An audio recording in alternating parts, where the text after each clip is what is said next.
So Hima గారు వాళ్ళు మనతో ఉన్నారు. She the director admissions for HSB. వారిని అడిగి వారి మాటల్లోనే ఇప్పుడు దాకా నేను ఎక్స్ప్లెయిన్ చేసింది వారి మాటలు ఒక్కసారి విందాము. నమస్తే మ్యామ్. నమస్తే. సో తెలుగువారు మీరు ఇక్కడ ఉన్నారు జేకే యూనివర్సిటీలో అనగానే మన వాళ్ళకి ఇంకొంత ఎక్స్ప్లెయిన్ చేసి అర్థమయ్యేలా చెప్పగలరు మీరైతే కరెక్ట్గా.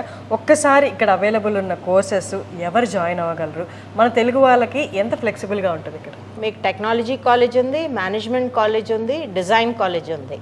ఈ టెక్నాలజీ కాలేజ్లో ఇంకా అన్నిటికన్నా హైలైట్ ఫీచర్ ఏంటంటే మీరు ఇంటర్ తర్వాత ఐఐటి రాలేదని బాధపడాల్సిన అవసరం లేదు.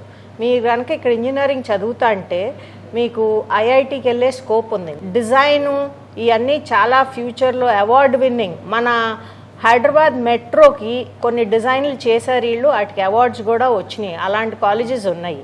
చాలా తెలియని రత్నం ఈ యూనివర్సిటీ. మా దగ్గర హెచ్ఎస్బి అనే యూనివర్సిటీ కూడా ఉంది, అక్కడ కూడా ఎంబీఏ ఉంది. ఎప్పుడైనా బయటకు వచ్చి చదువుకుంటే మీ ఎక్స్పోజరు, మీ అవేర్నెస్ బాగా పెరుగుతాయి. మీరు అన్నట్టు ఒక జ్యువెల్ లాగా అనిపించింది అనమాట. ఇంత బెస్ట్ ఆపర్చునిటీ ఇక్కడ ఎలా కల్పిస్తున్నారు అని ఎంతోమంది బాధపడతారు. 2.5 లక్షల మంది ప్రతి ఇయర్ అటెండ్ అవుతారు, బట్ 16,000 సీట్లు మాత్రమే మనకి ఇండియన్ ఇన్స్టిట్యూషన్స్లో ఉంటాయి. అక్కడ రాని వాళ్ళు ఇంకొక లాంగ్ టర్మ్ తీసుకోవాలా, లేకపోతే అలానే బాధపడుతూ ఉండాలా, ఏం అవసరం లేదు, జేకేఎల్ఈలో జాయిన్ అవ్వచ్చు.